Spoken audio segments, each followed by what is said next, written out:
the days of buying a house based on just the asset, in my opinion, are over. We need to be looking at the lot. Look at the land. Even if you're not going to build an ADU tomorrow, land bank. They're not making any more land.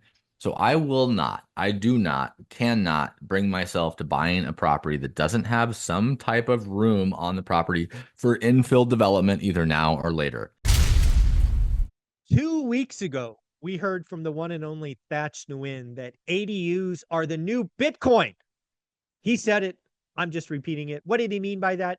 He meant this is the way of certainty, getting a lot that you can build an ADU on. And of course, the only person I wanted to talk to after I heard that ADUs are better than Bitcoin was Derek, that ADU guy. Derek, man, how you doing?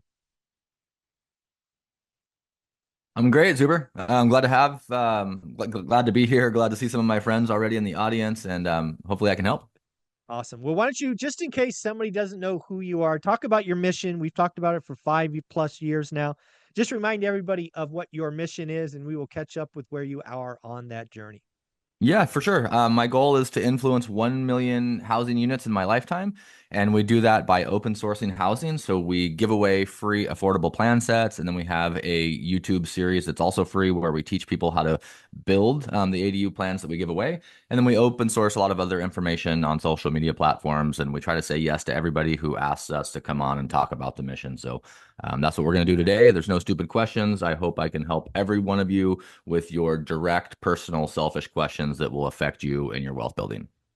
Yeah, one of the things that I love about this journey and the fact that you and I have been boys for 5+ years now is when this conversation started, it was kind of like a unicorn, right? It was kind of that thing out there. It was theory. You were doing it, but not so many people, no other places. Cities and states were kind of in or out. But man, if you look at what's happened to date, more and more cities, more and more states are looking at affordable housing and realizing that ADUs are an easy answer. I mean, do you realize that you were on the forefront of this, and a lot of your movement likely influenced all of this? It's got to be, it's got to feel good. Yeah, I feel great to be just a small spoke in a wheel of zoning reform across the country. I don't want to really take the credit. I just got lucky to be raised in a small Oregon market where we had good planning and good policy early. And because of that, I was able to construct and work on my first ADU project in 1996. So we were first to Wow, market by no fault of my own. 96. I just lived in this rad little town that was infill housing friendly. So it was just kind of the right place at the right time. But anybody that's really motivated and is always driving onward and upward is looking for those opportunities to capitalize on. So I just, my real the thing I'm most proud of, I think, is that I've just stayed in the same lane for Mhm. 30 years. Like I just do the same thing over and over. And it was boring 20 plus years ago. And that's when I knew I was good at it. And I just kept doing it. So if I can teach anybody anything, it doesn't have to be this strategy, but if you can pick a strategy and try to Yes. just become the best you can be at that strategy, like you can't fail. You cannot fail. No, that is step two of the wealth journey, right? Where step one is you got to create disposable income. You have to have the seeds to plant. And step two is just become a lead at something. Pick your thing. You chose ADUs way back in 1996 and are crushing it since. Do you have any idea how many ADUs you have personally put your hands on over the last Hundred, 30 yeah, years? hundreds. Yeah, I'm not a data Nice. guy. I'm the ideas and like take action guy. I don't keep great records on that stuff, but hundreds. If I count ADUs that I've influenced through consultation or through conversations or going and showing up and touring and giving heads up on things, it's maybe at closer to 1,000, but Oh, I'm hundreds. sure. I bet you it's 1,000. Yeah. I might even put money on it's over 2,500 if we're including ones that you've influenced. Yeah, Um, if I've talked about them, it's fives of 5,000 probably. But I try to yeah. like ones I've actually been on site on or actually helped with officially. It's probably getting up close to 1,000. That's pretty awesome, man. Yeah, and then as far as like the content that's gone out to people, I mean, I get emails and DMs all the time from people I've never met or never seen that said, "Hey, you helped me here, or we built your plans." That is in the tens of, I mean, maybe not tens of thousands, but close. That's thousands and Yeah. thousands of people. Yeah. We'll do a video that's about, how to build the most affordable kitchen, and 500,000 people will see it. Does that mean I influenced 500,000 ADUs? Probably not, but it's got the attention of people. And I mean, 10 Oh, years ago, nobody knew what the acronym stood for. A few years ago, half the people on the West Coast did. Now, close to half of the plans on the West Coast are for building these things. So it's yeah. like really is gaining some traction quick, growing exponentially as far Well, as let's like the talk about some of awareness. yeah, well, let's talk about some of the standards because again, you give all of this stuff away, which is just I love the fact that go-givers attract other go-givers, which we both are. But just talk about some of the plans you have, average square foot, time to build, costs, rough and tough. What are you putting out there? Yeah, for sure, guys. So the number one mistake I see people make is they want to build the biggest one possible, and that doesn't really save them any money or give them the best return. You do get a little bit of an economy of scale when you build bigger, and in some of the highest priced markets in the country, I would say bigger is better, but we like to just build small. We like one bedroom, one bath units. Our flagship unit that we build is it's 528 square feet with a 200 square foot loft. So I call it about 700 square feet. And then we're building a two bedroom, two bath unit often now that's 810 square feet. And that's fits really well on some of our bigger infill projects that we do. But all in all, I think smaller is better. And our kind of our standard is how do we build affordable? It can have really nice finishes. These are not cheap looking units. They're just affordable design. So we like rectangular boxes, single pitch gable roofs, or single shed roofs. We're looking for efficiencies, so we're not wasting money. And then once we have these designs that we like, which you can find on our website for free right now, we just keep doing the thing that works. We don't try to reinvent it. We just change the location and the color. I love that. Again, one of the things you realize when you get really good at something is it needs to become boring. So it's kind of, some is good, more is better. It's not about, constantly tweaking. This is not what we're trying to do here. So now when you are going to take on a project from approval to kind of move in, what is the timeline for a guy that's been doing this over and over again? Are we talking sub 90 days or is it still out there at 6 months? Yeah, yeah, 90 days is always our goal. We'll build two at a time, often on the same lot in 90 days, and that's from plan ready. So it usually takes us anywhere from 4 to 12 weeks to get all the planning done. But what I like to do is when I put an offer in on a property or I have a property under contract, I'm already part of my offer is there's a line in there that says, "Hey, you'll sign an application as me as the applicant, but you're the property owner, so I can submit plans or apply for lot splits or subdivisions before it closes." So in that escrow period, I'm already doing the planning. So the planning work is a month or two, but once we have it's approved and we have plans in hand, we've got our blueprints and we're ready to Yeah. rock and roll. If it's taken us more than 90 days, something's wrong. Something We wrong. Something yeah, we're broke. doing four at a time in maybe 4 months on the same lot. But if it's a single unit or two units, detached, standalone, 90 days period. And that's only because, again, it's simple. We've built them over and over. Our subcontractors know exactly what to expect. We have no decision fatigue because we're simply repeating something that has already, been a hit. Yeah, I love that. And then so the timeline, and then for you, obviously you're a contractor, you got economies of scale. I just want to kind of ballpark. What are you building per square foot, rough and tough? Yeah, great question, Zuber. So for years, it was $100 a square foot was our standard period. And even us as owning construction and having really, really good relationships, we're about $125 a square foot now. And that 25% increase is some inflation in the market. Labor and services have gone up. If you watch the daily financial news, Zuber's been talking about this for years. It's like finally time for that part of the workforce to get theirs. It's Yep. it's good to see labor making Yeah. more money. But a lot of that too is because I'm backing myself out of the business. I Mm, still do the planning. Up until a couple of years ago, I still did some of the carpentry and all of the underground because the excavation underground, water, sewer, power, and cutting the house pad is by far the most expensive trade. And if you do that yourself, I mean, you have a $10,000 head start. mm, But I just got to the point now where I can't do it all, and I'm focusing more on policy and stuff. So I'm hiring that stuff out. So it's like, well, Derek, a couple of years ago, it was 25% less. Well, yeah, I'm doing less as well. yeah. If No, you're a nothing homeowner and wrong you with have that. no skills, but you have a checkbook and you want to manage the project, maybe 150. If you're completely hands off and you're just like, like you were thinking, you call Brad and say, just get it done, you Yep. might be closer to 2 or 225. But just a quick reminder for everybody out there listening. I mean, we got to have the money to build the thing, but focus less on how much it costs and more on what the value will be when you're done. Not just Yep. how much will it rent for and what is your, if we're in the Zuber camp here, we're looking at yield. I want people to be thinking about what's the long-term value of your property? What's the tax benefit? Can you use, this we got depreciation back, accelerated 100%. Or what's the value if you can put your mom there and not have to pay 10 grand to have her in some shitty home? So there's a lot of ways to look at the value. Look at that.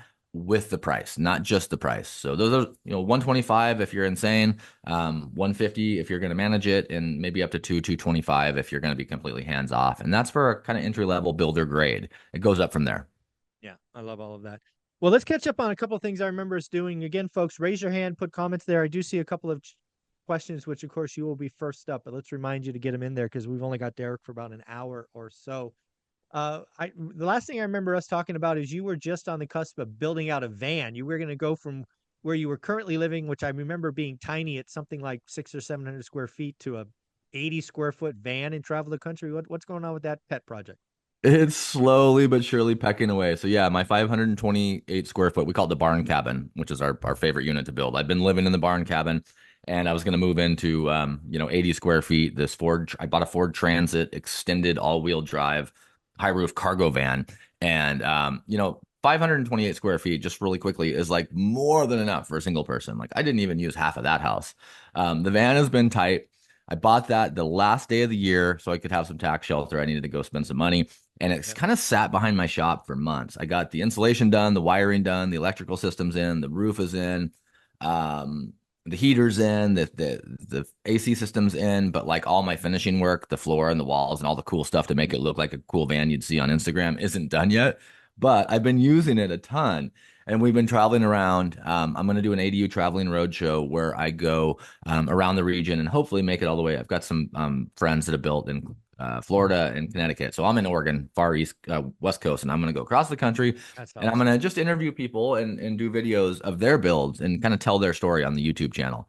And the plan was to do that last year in 24. And then my only goal in 25 was to like say no to every project, be intentional with my time, don't go traveling to speak at events, just like focus on the van and go drive around and help people. And then I bought a couple of properties that fell in my lap and I joined the city council and like I've never been busier and I'm like what in the actual hell am I doing? So just a quick little plug for people that are trying to like work on goals and like try to get a really clear path of where their life's going. At least for me and the way my brain works is like it never happens as planned, but if we Yeah. suit up and show up, we're gonna have a good time. So Yeah. that's the van story. It's kind of delayed but still in process with plans that maybe in The mission 26. will happen. Yeah, Just timing. Just for timing. sure. For That's sure. awesome. Well, you brought it up. This is something I saw on Facebook. I don't actually go on Facebook all that often, but when I did about a week ago, maybe 2 weeks ago, I saw that you just joined the ranks of the city council. What the heck is that all about? Yeah, good question. I wanted to hopefully add value and give back, and I really, really love this little city. I live in this little city on the kind of on the Oregon-California border, Ashland, Oregon, and it's a place that I really care about. And six basically volunteers, counselors, and a mayor pretty much make the administrative and some of the long-term vision decisions of the city. So I really care. I wanted a seat at the table.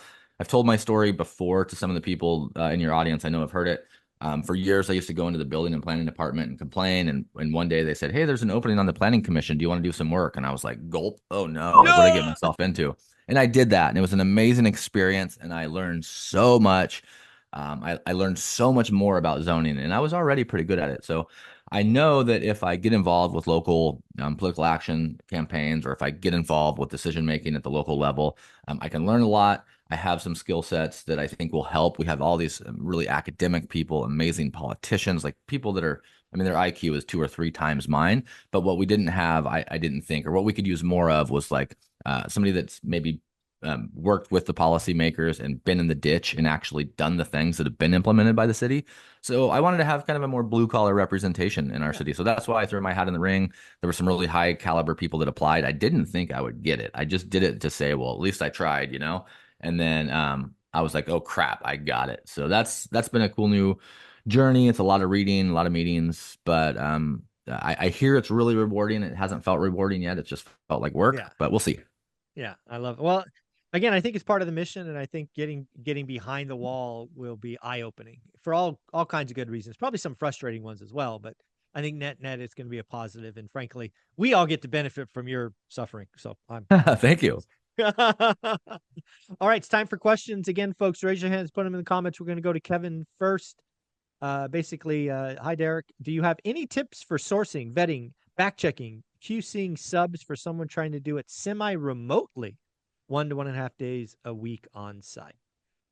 Yeah, great question. Yes, yes, and yes. The first and foremost is going to be try to get referrals. You know, if you know people in a market, if you're in, I mean, I was talking to Zuber a minute ago, like this community alone is amazing. You know, over 420 people, pennies a day. Like there's probably somebody in school that knows an amazing contractor that's in your market or the market you're trying to build in. So always try to get a referral. But that's just the first step. After you get a referral, even if it comes from me or Zuber, hey, this is my builder, guys, call them. You still want to make sure you do your own research, vet the people. I can't tell you how many times I've met people that spend, you know, 100 or $200,000 on a project. They call me halfway through and they're like, "Hey, my contractor sucks. They're not showing up. I feel like they're ripping me off." And I always say, "Did you check their references and what did their references say?" And most of the time, 8 or 9 times out of 10, they say, "No, I liked them. I trusted them. They had a nice truck. They had a good portfolio. Like I just hired them." Call references. So if somebody gives you a referral, that's step one. So step two would be to call 3 people that that person has worked for before and ask them how the project went. Were they on time? Were they on budget? Did their crew show up drunk? Whatever questions are of concern. Another good way to do it is call or go into the local lumber yards in that market. Not Home Depot or Lowe's, nothing against them, great places, but the local small lumber yards where the professionals hang out and ask the people at the counter, hey, who has integrity, who has paid their bill here for 10 years or more, and who would you hire? And try to get 3 names and then the same process. You call the people, you interview the people, you ask them for references of people that they've built for. And a good reference would sound like this. Yes, so and so built an addition for me. They did a really good job. They were a little bit over budget. Maybe they went a little bit long, but they were really good at communicating with me. Every change order was clear. I trusted them. They did what they said they were going to do. They were not perfect, but I would use them again and I would recommend them. Those are the references you want to hear, but the references are so, so, so, so key. And then the next tier down from that, and I'm going to go long here because this is really how you're going to make money, guys, if you're not on site. Even if you are on site, same rules apply. So then the next step is going to be have they done exactly what you want to do? Okay. You're not going to want to hire the best bathroom remodeler in your city to build you a new standalone small ADU. You're just not. Find somebody that's done what you want to do in the market you want to do it. There's nobody on the planet better than doing what I do in my little area. If I had to come to your area, I would be learning from people in your area that are already doing it, that already have relationships with the planning department, that already have the inspectors on speed dial. So it's finding somebody that's already plugged in with that exact product. And then the next thing I would say is don't just rely on price. When we start, especially, we have this like price sensitivity, and for lack of better terms, we're just cheap. We're trying to drive a return. We want a higher yield, and we're going to get a higher yield by paying less for the finished product. And it took me more years than I'd like to admit, maybe 20 years to learn that that's not the best path. So don't go with the lowest bidder, folks. Like find somebody that's done what you want to do in the market you want to do it, that has good references, that comes highly recommended, and that is going to give you a quality product that you're going to have to pay for. So those are the things I would tell him on that question of finding somebody. And then I guess the last thing would be to hire somebody that you trust. You don't have to really like them. They may not be the best. They may not have the nicest truck, but if you like them and trust them and like you have a good feeling, like instinct and intuition goes a long way in this business. It's a people business. It's not about the product, it's about the people. So just keep that in mind. I love that. All right, again, folks, raise your hands, put comments there. We're going to go to Lindsay's question next is how do we go about using your plans? I'm in California, specifically LA. Do I need an architect to still revise them, submit them, or should I just submit as is? Great question. So our plans are pre-approved in our market. So 100% pre-approved. Our building department's already signed them. Depending on where you are, you're going to need to do some tune-up to them. If you're in California, you have some regulations that we don't have in Oregon. You're going to have a seismic requirement. So you're going to need a structural engineer to stamp the actual building. You're also going to need a Title 24 certified engineer or draftsperson to certify your energy audit plan. You're also potentially going to need somebody to, engineer your solar package because you're in California and that's going to be a requirement. So depending on the state you're in, I'm very familiar with LA. We do a lot of plans there. You would take our plans and you could either take them to somebody else personally, or we can help you with that. For years, we've just been giving away free plans. and we have 3 units, and so many people like you have called us and said, hey, we want to use your plans, but we need to like change the windows because of the Title 24, the energy. Basically, there you can't have the sun shining in too many windows because it decreases your efficiencies. So we were like, well, we don't do anything to them, we just give them away as is. And a couple years ago, we started an in-house design firm. So I have a full-time designer who does my custom plans, and then we do custom plans for other people. So we can help you like modify our plans. A lot of times people, they're so affordable. We do these so affordably. I honestly, guys, I really make almost no money on this business. But we also do custom plans for people, and we do a lot of work in California. But the answer is you can take our plans and have us or somebody else tune them up to the standards. We have an engineer that we use in California that would stamp them, and then we do our own Title 24 because we're certified. But you have them touched up by us or somebody else, or you do something custom. But that's kind of the answer. If you're in an area where you don't need heavy engineering because you're not like right next to the San Andreas Fault, for example, or you don't have like hurricane force winds in Cape Cod or South Florida, you can just use them. Like all of our state, where prescribed framing works, you don't need to do anything to the plans, except anybody is going to have to plot them. So there's a plot plan, which is part of your plan set, which is, hey, this is my exact lot. These are where my utilities are, and this is where the rectangle is going to fit. And a lot of times homeowners can do that themselves to save money. We can also help you with that. But great question. Yeah, one of the things I want to go to, and we'll go to Jim after this. You actually brought it up earlier. I had it but lost it, so I didn't ask, but I'll ask it now. What do you look for in a lot? Like when you just mentioned a couple of properties fell in your lap. What is a red light, green light? Because I got to imagine not all lots are positioned to have an ADU. So what does Derek look for in a property to say yes to? Keep it simple, right? We all follow Uber because we like simple. Flat lot, good access, good infrastructure. Like that's it. That's what I'm looking for. You realize that it's not price. It doesn't really matter. I force the value. The price is the last thing I look at. I'm always going to start with location. I'm not, location is so key. It's the only thing that time and money won't change. You can't build or remodel or ADU your way out of a bad neighborhood. Location, location, location. And it always, costs the same amount of money to build in the bad side of town as it does in the good side of town. Sometimes it costs you more money to build in the crappy side of town. Sure does. So, first and foremost, you have to be in the right spots and tear down. Everything in my mind works on like a flow chart. So from that's key. And then down, the next bracket down, I'm thinking make sure you're building in a place that has good zoning where you can build an ADU, where you don't need off-street parking, where there's no residency requirement. So it's got to be good area, it's got to have good zoning. And then physical characteristics, it's got to be flat for me. It's got to have good access. So I like double wide lots, or they don't have to be 2 lots, but it's wide enough where I can split it down the side and put another one, or just put it beside the house, or it has a nice deep backyard that has access off maybe a corner or an alley. And then when I say good infrastructure, it means that there's, a good sewer line out in the street, or there's plenty of power on the power pole, or maybe there's an underground power vault and there's enough amperage in there to add another transformer so I can feed another unit. And that sounds like in the weed stuff, but it's not. Like call your local city public works department and ask about water, sewer, and power for an ADU. And if it's all close and fairly inexpensive, that's good infrastructure. But flat lot, good access, good infrastructure. That's what I'm looking for. For everybody watching, these are my ADU goggles, right? When I show up to a property, I put these on, and this is basically just a visual. I don't put them on actually. Come on, Carlos, don't laugh at me. But I'm looking at the flat lot, good access, good infrastructure, and where I can force value. It's basically like look at properties differently. Most people look at a property by the price. I Mm, look at it by the value it has.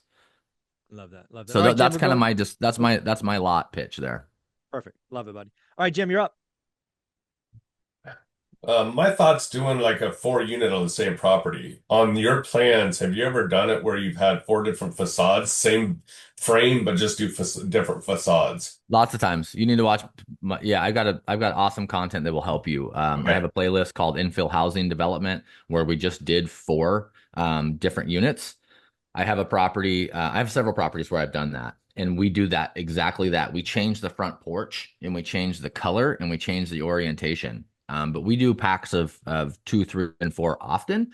So yeah, that's a really good idea.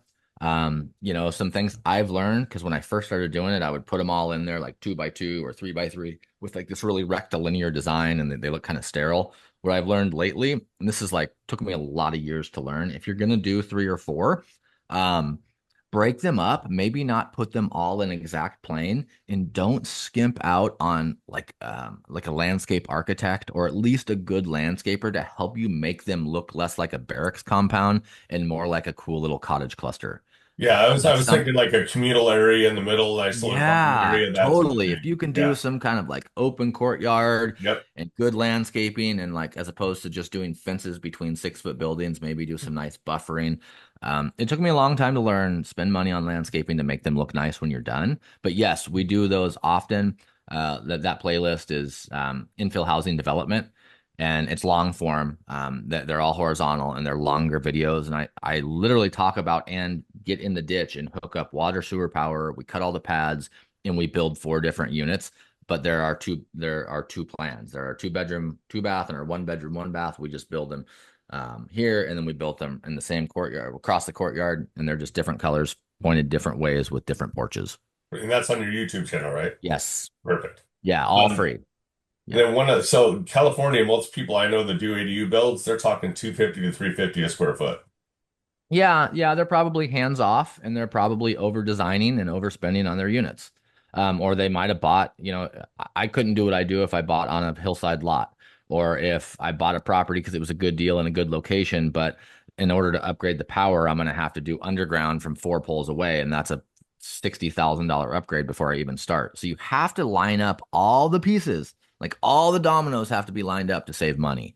If you just miss one, you get a great location, flat lot, good access, good infrastructure, fair price.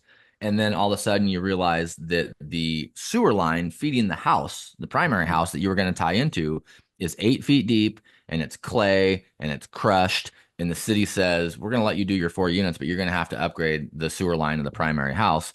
And it's 200 feet long. There's an easement through the neighbor's property that isn't recorded, and out in the street it's 10 feet deep. And all of a sudden you've got a 3 month lawyer bill trying to get your prescribed easement on paper. And then you have, a $60,000 bill from a private contractor. Then you got to pay the city, $40,000 to dig down and cut out a piece of their 8-inch main and tie into it. So one little thing takes a project from, 175 if you self-manage to 250.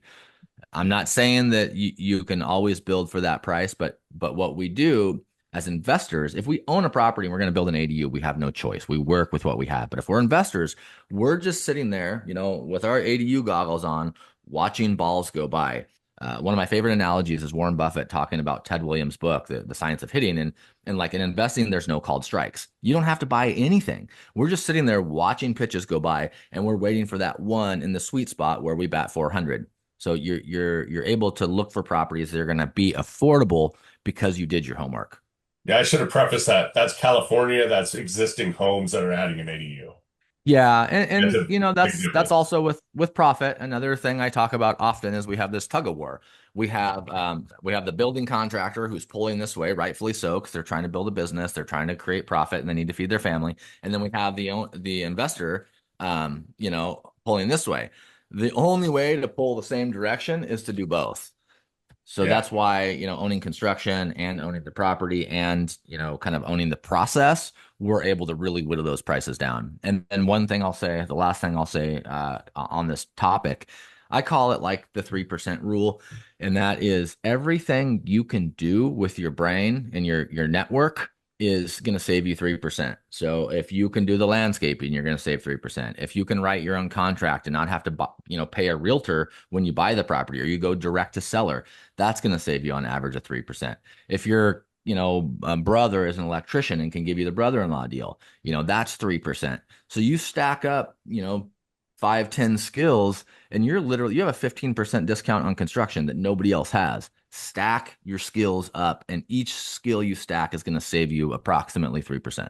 Yeah, I'm changing my old remodeling company to a whole real estate investment where BRRRRs and then also the ADU type stuff. And I'm just switching my whole business model to that process. Oh, that's so rad. Yeah. So I want to fix old houses. I love that. Bring them back Nice. to life. So Yeah, well, that's what we're doing still. We buy bare land occasionally, but it's so much easier to buy land with an asset on it because we can get financing up front. So we buy yes. good location, flat lot, good access, good infrastructure, old house on a big lot. We remodel the house And then we do, and I'll get into this, I hope, but we split the lot so we can put them on their own tax lot of record so we can scoop way more equity out of those. Yeah, that's not as easy in California. Well, yes and no. And I don't want to argue with you. Like No, you're the no, yeah. expert in your market, but you have SB9. You just have to learn how to use it. Yes. You just passed condo law in your state, and several cities have already adopted it. So you can go the It's condo coming. route. So it's coming. If you guys listen to Thatch is a friend of mine. I've known him, and we talk a couple times a year. I've been to some of his events. Thatch is a great guy. But up there, they're doing fee simple lots just now. They've been doing condos. It's getting better than it's ever been. And the point I want to make is that like Oregon did it, and everybody's like, that's not going to work. And now everybody's like, whoa, that works. So California's done it, Washington's done it, Montana's done it, Arizona's doing it. All these states are really coming up to speed.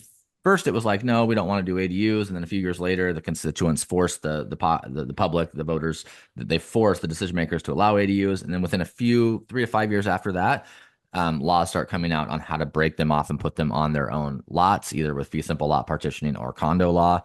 And then, where we're at, maybe 10 years ahead of everybody else. Now we're just pretty much building the density. And a lot of these are going to be saleable because states and cities care about entry level pricing. And as Zuber talks about forever and ever, how do you get cheaper prices? You just build smaller houses. And now this strategy, we build smaller houses on smaller lots, and they're 35% below the median. So I would just not caution you, but I would just say it's coming. I love what you're doing by gearing Yeah. your company towards remodels to like maybe development and building these new units, because you don't want to be at the party when everybody's at the party. You want to be like Wayne Gretzky says, you want to be going to where the puck is going to be at. And that's Yeah. where you're at in California or any other state for that matter.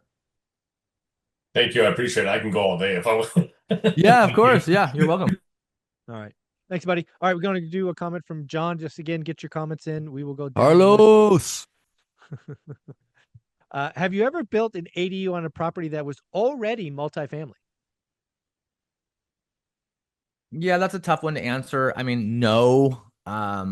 Yeah. Well, actually, yes, but it's very site specific. So most of the time, if you're in a multifamily zone, with the exception of California, California has multifamily ADUs in the bonus ADU program, in San Diego. There's all these different nuances. But most of the time, if you're in a multifamily zone, you're building multifamily units, and they're not going to be an accessory dwelling unit per se, with the exception of California, because an accessory dwelling unit, the A in the acronym ADU, stands for accessory, and that's accessory to the primary structure. And I'm going to give you a little bit of a side road nuance here. And the reason why I want to lean towards saying no, like right now, I'm building ADUs in high density zones that are zone multifamily, but the strategy benefit is we're going into low density, single family neighborhoods. Think of like bigger lots, more open space. And I don't mean this in like a racist way where like we want to go to like where there's bigger, nicer lots, but strategically, like negatively over time in the 40s and 50s, cities and counties created these zoning laws that kept like the poor people out of the nicer areas of town. And they put the poor and the black and the brown. It's so awful. They put all the poor people like down in the cities or by the water sewage treatment plant or by the train tracks or in these downtown corridors. And they disguised it with like, oh, we want to be closer to parks and we want to put these people closer to bus lines. Really, they wanted to keep them out of the nice parts of town with big yards.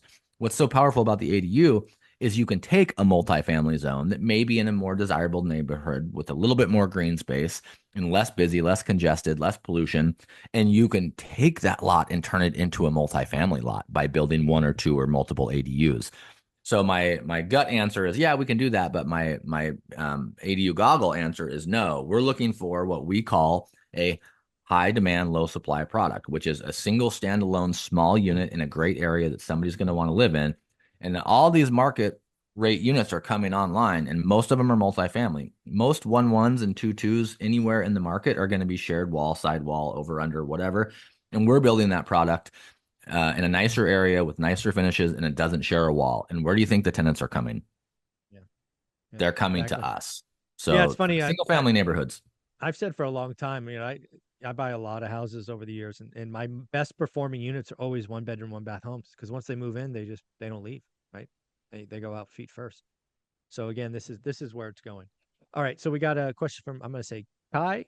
Good morning, Derek. Mike, I'm in San Jose. House with an ADU new build on top of existing home. Can I sell it separately from the main house? but with the same water line, sewer line, and electrical. Yes, as a condominium. San Jose has, I think San Jose was the first city to adopt the new standard, which doesn't require but allows California cities to do condo. And you can do what's called common areas. And you can also have common facilities and you can have common infrastructure. I would talk to a professional land use attorney down there that does condos because a condominium is not really involving as much party. It's not really involving the state. It's really like a legal interpretation of the land, and it's between a lawyer and the state. I didn't mean state. I meant city. It's not really the city state. It's kind of like the lawyer and the state make an agreement of who owns what. I will tell you that shared infrastructure can be a little bit more of an issue, but most condos do have shared infrastructure. They have common infrastructure. They have common space. They also have deeded space. Some condos are air condos where the walls, the invisible lot lines go all the way up. So over unders are a little bit more challenging at times than side by sides. But with condo law, you can do really cool stuff. So you have a brand new house with an ADU above the garage. You can condo that off. You can condo off the parking spot and dedicate that or deed that or sell that to somebody else. You could condo off a raised garden bed. So talk to a land use attorney who specializes in condo law in your area. Again, in your area, not even a city over. Somebody in San Jose that's already doing this because it's really popular. But if you're really looking to do splits, it's easier if they're not stacked in some cases, and it's also easier if there's separation. But yes, you can do it. Great question. Very cool. All right, next up, Stephen. Good morning, Derek. I'm a first-time investor. I have no rental units yet. When would you say I'm ready for an ADU project? And would you recommend an ADU project for an out-of-state investor? No, not unless you could buy it with it already done. If I was brand new, I would be looking to house hack. I would buy the cheapest house I could in the nicest neighborhood. Say it's a little 3-2 with a big backyard. I would try to buy that. I would move into the garage. I would rent the rooms to my friends while I saved up money and figured out how to lever to potentially build one in the backyard. That's what I would do with the skills I have. If I had no skills, I would still house hack. I would look for the most affordable house I could in the best neighborhood. I would buy it. I would live, in one of the rooms while I rented the other ones and saved up money and either built an ADU or bought a house that already has one. They're so overpriced now because their values are finally catching up with the market. If you live in one of those, I don't know where you're at, but if you live in one of those markets where it's like, Derek, why would I build an ADU? They cost $200,000 and everybody that's building them only gets appraised value of 50K. Even better. That's the city you want to go buy one in because they're undervalued. You're buying, two houses for the price of 1.5. But no, if I was a new investor, I would not try to go develop out of state. Yeah, I mean, I would not even go try to be a developer. I would get my feet under me. I would get on the property ladder. I would house hack. I would buy it with low down with none of my own money. But if you could find a unit now, it's a great plug for the federal government. If you can find a unit that already has an ADU as of November of last year, Freddie Fannie now allows you to use 75% of the rental income of the accessory dwelling unit as qualifying income for your DTI. So you may think, oh man, I live in Fresno. I'm only qualified for 250. The average house is 300. I'm looking for a house for 250 that I can house hack. Well, actually, if you find a house with an ADU, you've got about $400,000 of purchasing power with your same DTI because you can rent that puppy out. yeah, love it. Again, one of the things all new investors, and just a reminder, one of my core tenets is you want to de-risk the first opportunity. You got to get to proof of concept. You got to get that first win. If you're stacking out of state on top of ADU, on top of no investments, that risk profile, in my opinion, just gets wild way too fast. All right, next up, question from Mark. Make sure I go in order. Yeah. Okay, so HVAC question. I see you prefer mini splits units in bedrooms and living areas. How do you heat and cool the bathrooms?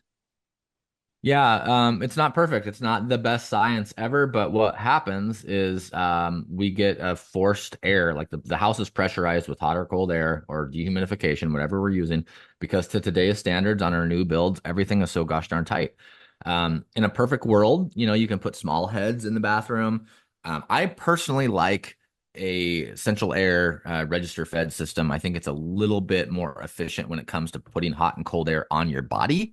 So if you have a register under the toe kick of your bathroom vanity and it blows right out on your feet while you're using the toilet to go number two. Like it doesn't get any better than that.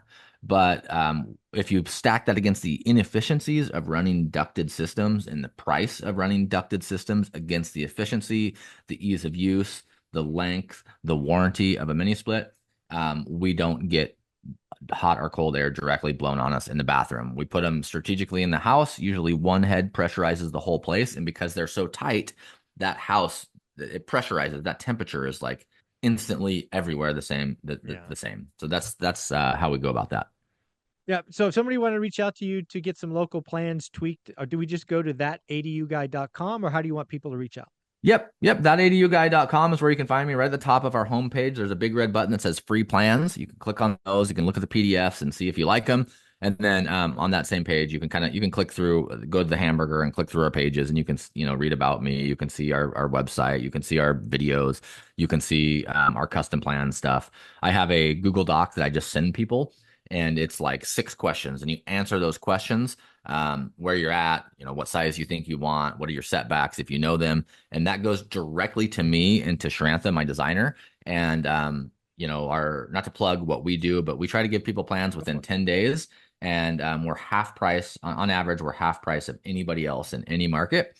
And you don't even fully pay us until they're approved from your city. So we're not even looking to take your money until like we know they're approved. And usually there's a couple rounds of renditions that we have to do, but that's where you'd find us and how to do that. Awesome. Well, one of the things, again, you hit earlier, I want to hit again, that you actually helped me with was, I was doing an ADU project, I don't know, 4 or 5 years ago now. And I found out that you could build, I think it was 1,200 square feet. And of course, what did I want to do? I wanted to build 1,200 square feet. But after some coaching from you and whatnot, it's like, Zuber, you preach yield. Why don't you go calculate the yield? And the answer isn't always the biggest. Just hit that again. Yeah, bigger isn't always better. Some things that lead me to that belief via experience that I didn't used to know. These are all things that I learned the hard way, guys. I'm not smart. I didn't just like come up with this. These are all things that I failed at, and then I was like, oh, there's a better way. The bigger unit, it's going to have more people. If you have a 3-bedroom, 1,200 square foot unit, you're probably going to have 2 cars and at least 3 people. That's double or triple the slams of the door, the flushes of the toilet, the cars, the in and out, the traffic, the calls coming in from the neighbors that don't like you. The smaller you make it, the more strategic it is, the less impact it has on the neighborhood, the less impact it has on your assets, those assets that are depreciating over 27 and a half years. That's not just because the tax man likes you. That's because tenants break shit. Okay. Mm-hmm. So smaller. And then another good example I like to use, let's just use market averages. Let's say a really nice new custom standalone unit in an average market today would rent for $1,400 a month, and it's 500 square feet. If we built that twice as big and made it 1,000 square feet, it's not going to rent for $2,800, but it's going to cost us roughly twice as much to build. So it's just like the simple math. Exception, exception, exception, dot, dot, dot. If you live in the highest value markets in the country, you got an ocean view lot in San Diego, like those rules are out the window and you want to build to max capacity. Absolutely. All right, we'll go back to you, Jim. Go ahead. I use ducted mini splits because you get the same advantage as the mini split, but it's actually less work because you're running it like a traditional system, and that's in an attic typically. You're running a duct register to each place, and then just one Freon line to the outside condenser. Yeah, that's we've experimented with some of those. They have pumps most of the time to get the condensation out. They don't always use gravity. And the one problem we have with our mini splits is water, either the gravity fed condensing line or the pump that pumps the condensed water from the cooling mode out. Right. And then the other reason that we don't use those, not that they're bad and not that I'm being argumentative, but most of our stuff is vaulted ceilings where we have a full sealed, individually vented bay vault, and we can't run those. You don't have an attic space. Yeah, no, we do vaults because in a small building, how do we make it feel large? We give them lots of volume. Right. But those are good, and those are coming a long way. And that's also a good product. If we were building drop ceiling or attic ceiling, we would be looking at those. Gotcha. Yeah, thank you. Mm-hmm. Shout out from John telling us what's going on in Nevada. Just passed AB 396 to allow ADUs in counties greater than 100 in population and cities with 60K. I am happy to see that because I am actively shopping for a property in Henderson. So thank you for that. Yeah, let me hit that, Zuber. Yep. So please. This is the way of the future. You guys heard Thatch say it. You've heard. I've been screaming this from the rooftop since the late '90s, and like nobody's given a damn. Nobody's even listened until like the You last got to five call it the years. Bitcoin of real estate. That's what you got to do. That's what Yeah, people will I listen to. know. Well, obviously, as we know, with his millions of followers, Thatch is like a marketing master, Yes. and a great dude. He's a great dude as well. But he's got the marketing down, and he's done a good job of really promoting ADUs with his following. But what I was gonna say is like you're looking in Henderson, you're looking anywhere in Arizona, you're looking anywhere in Oregon, you're looking anywhere in California, Connecticut, Florida, like the days of buying a house based on just the asset, in my opinion, are over. We need to be looking at the lot. Look at the land. Even if you're not going to build an ADU tomorrow, land bank. They're not making any more land. So I do not, cannot bring myself to buying a property that doesn't have some type of room on the property for infill development, either now or later.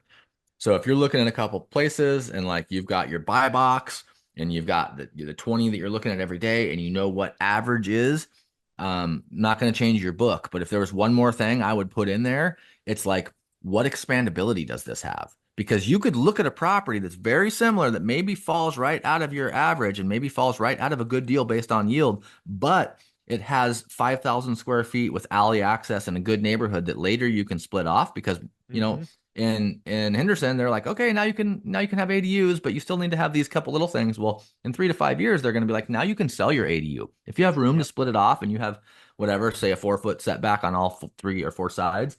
You can split it off and sell it. So I would be looking down the road at the future. I would call the planning department and I would just say, hey, Henderson Planning Department, I'm looking at buying a house. I know eventually we're going to be able to sell these ADUs like all these other surrounding states. Do you guys have like a 10-year master plan? Do you address this in your comprehensive plan? Send me your comp plan so I can read it so I can buy properties that I know in the future I'll be able to split.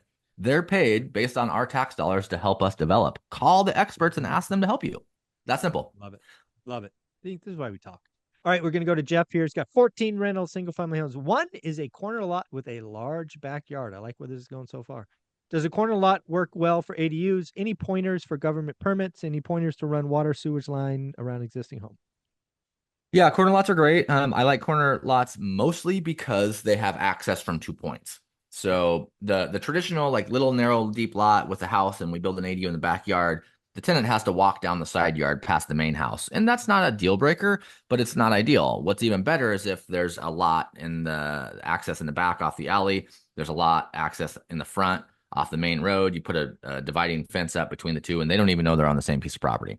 Corner Yep. lots can do that too, because you enter off of one side or the other. Some negatives that you need to think about on corner lots, depending on your municipality's rules, is a lot of times the setback on a corner lot is farther. So in a lot of zones, a side setback is say 5 feet, but on a corner lot, it may be 15 feet because Mm. there's like circulation and vision rules about like turning corners. So you can't like build as close to the lot line. Another thing, if you're going to be splitting the lot, a lot of times cities can improve that you do street improvements, or they can require that you do street improvements. So if you have a 50-foot by 100-foot lot and you're going to do a lot split later and split this thing off to scoop a ton of equity, you might have to improve a 50-foot sidewalk out front. Well, if it's a corner lot, you might have twice the improvements. You have to do twice as much curb and gutter and twice as much sidewalk and plant twice as many street trees. So they're beneficial more oftentimes than they're not, but sometimes they carry regulations that non-corner lots do not have. How do we figure that out, you might ask? You call, email, and go into your local planning department and ask specific questions. Hey, I own 123 Main Street. It's a corner lot. I want to build an ADU. What's the best way to get water, sewer, and power to the side? And what improvements am I going to be required? Have the decision makers help you. So that's the answer to that question. Water, sewer, power already goes to the house on the corner lot. You're going to piggyback into that and or talk to Public Works in your area to see how much it would be to tap in new water, sewer, power to bring to the new lot. Flavio's question. Derek, do you have to do the whole survey to split the lot? What is the estimated cost? Yeah, you do. You do need to do a survey, usually through condo or fee simple lot partitioning. That's going to vary by area. We're all in on a survey, planning, county recording fees, anywhere from like 10 to 20,000 bucks, depending on the project. But I just want to touch on this real quick. Averages. Let's just use averages. $400,000 house, average national value, median. Let's say we can build an ADU efficiently. And let's say it costs us $200,000. So we buy a $400,000 house. We build a $200,000 ADU. We're all in for 600 and it appraises for like 550. And we're like, whoa, that was kind of a negative investment there. What happened? Well, same example, we buy the $400,000 house. We are able to do that survey and split that lot off onto its own legal tax lot of record. A condo is going to be valued at about 20% less on average. So keep that in mind. But if you can do a regular lot split, $400,000 house, $200,000 ADU, now that ADU on its own lot is valued at like 325. So you literally have $125,000 equity scoop in 90 days if you can do it quickly, as opposed to a $50,000 negative for the exact same structures in the exact same area. But because it's an asset that can be financed separately, it has a lot more value. Yeah. Love And that. then we really can expand those numbers. Let's just use a Thatch number. He buys an old beat up house in Seattle that's worth 6. He puts $100,000 into it. Now it's worth 9. He splits off the backyard. He builds the ADU for 350, and it's worth 8. So now you've got close to $750,000, 600,000 ish Yeah. forced equity on the same exact example in a much higher priced market. Sounds like Bitcoin to me. I'm just teasing. Yeah. The new Bitcoin. I don't There like you that go. analogy because Bitcoin is super volatile and Yeah. ADUs aren't. Yeah. I'm just teasing. I Just know, I know. I know we just got to be like we always. What I love about your channel is like we always give people the real. We yeah. can be flashy. I love how you've changed your headlines and we've got all the gloom and doom. But once you click on it and you watch the show, you're not getting crash broed. You're getting the real Yeah. facts. There you go. We do both. There you go. Kevin's question. Do you have tiered list of products, Windows mini splits that you use? I'm in I guess high cost of living beach area. Ooh, there we go. You're referring to and what to put in products in work areas. Yeah, yeah, we give it all away, guys. Just go to our website, thataduguy.com, scroll down the bottom, and there's a link there's a little button that says shopping list. And click on that PDF shopping list, and there's a list of every single thing that we use. Our drawer pulls, our light fixtures, our faucets, our mini split, our appliances, like all the years of decision fatigue I like banged my head against the wall to get of like how do we get affordable yet custom finishes, doorknobs, cabinet pulls, like I said, everything, and almost all of them are off of Amazon. And I actually met a dude. This is why we spend money to go to events and we spend our time. I met a dude before Zuber did the 50K party. He hosted a really good event in Fresno. And I drove down there and Zuber took a bunch of us out to dinner.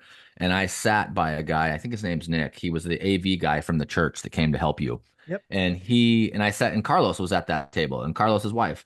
And he said, why don't you put together a PDF of all the stuff you use and give away to people and you get these like affiliate links? And I was like, what's an affiliate link? This is me. I've been an investor for 25 years. I don't even know what affiliate link means. I can't even spell affiliate. Well, anyways, that tip, I went home, I called my team and I said, and this is not some big, huge business. My team is like my mom. I called my mom who does my billing and does a lot of my media editing. And I said, Mom, can you whip me up this like PDF with like all the stuff we use? And so now I get like a half of a penny every time somebody buys something on Amazon from that thing. So I get like a monthly direct deposit from Amazon for like $10. But the point is, we give it away and all those items are on there. So go to our shopping list and you can see all the stuff that we use. And you don't have to use our link, shop around and find it, but that's what we use. There you go. Well, this will be the last question because I got a hard stop at 9 o'clock. This is from Jeff. Does an ADU use the same property tax land PIN number? Thinking about my one corner lot, if possible, to split into 2 PINs, maybe not ADU anymore. Yeah, yeah. If it's split, it gets a new tax ID number, and therefore you also get a new tax bill. So Right. if you're going to keep it forever and you don't need to scoop the equity, there's no reason to split it because you're just going to reduce your cash flow. The nice thing, and for the first couple of years, we allowed that. I didn't split mine. I was like, I don't care. I'm a buy and hold or build and hold. I'm never going to sell these. Why would I like give the county more of my money?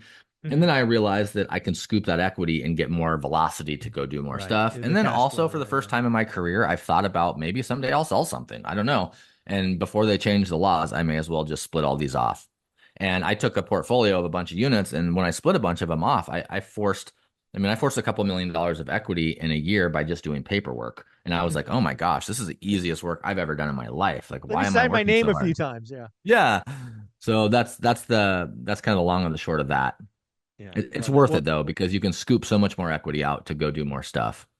Yeah, I mean, people have heard me tell Or this story. You're either in build mode, grind mode, or in chill mode. If you're still in that acquisition mode, scooping that equity, as Thad talks about, Derek talks about, that's a useful strategy.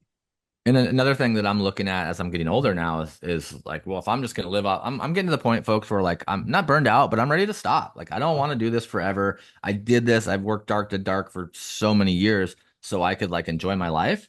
And we saw the shift in Zuber a couple years ago when Dion finally showed up and shook him and said, "You don't have to do this 7 days a week. Like take Olivia and go cruise." And like I'm finally like I'm the world's youngest tired old landlord. I feel like now. And a really amazing strategy if we own, just say you own 10 properties paid off and they double in value every approximately 10 years. Well, every year you just refinance one of those. And if it's on its Yep. own lot, you can refinance it. And what's so cool about a refinance is it's tax free. We don't pay tax on debt. Yeah. So that's really why my long-term vision adapted to allowing me to put these on their own lots because I'll be able to live off them easier. Yeah, we'll do one more question because I just love this one. Derek, do you have any meetups or Zoom calls or YouTube lives where we could ask you questions directly like this? Not lately and not scheduled. I used to hop on and do YouTube lives. I try to do them like once a month, and I've just gotten so busy that it's really hard to do that. I will say, I pride myself in being one of the easiest people to get a hold of. Please don't abuse this and don't call me with stupid questions, and definitely don't call me if you aren't ready to take action. But the phone number on the top, it's on my website in a couple spots. Like my emails, I answer those every single day, every night. Zuber does it too. His answers are a little shorter than me, but I still try to answer every comment every day that comes in. And I need to get better about getting on here and going live on YouTube, especially because it's just an easier format. So thank you for the accountability call to do that more. But no, I don't. I don't have a community. I don't have anything to sell you. I don't, not that there's anything wrong with that. I just like my time doesn't allow me to like really foster a cool community. I wish I could do what Zuber's doing and have this rad school community of all these amazing people, but my time doesn't allow that right now, and I don't really have the capacity to do that. So power to people like you, Zuber. Anytime I get a call from Zuber, just so you guys know, like this dude has helped me so much. He's been such an amazing mentor. Anytime he calls me, I'm like, yes. It doesn't even matter what time or day. I'm like, yes, I can do it. And I'm stoked to be on the Zoob tube.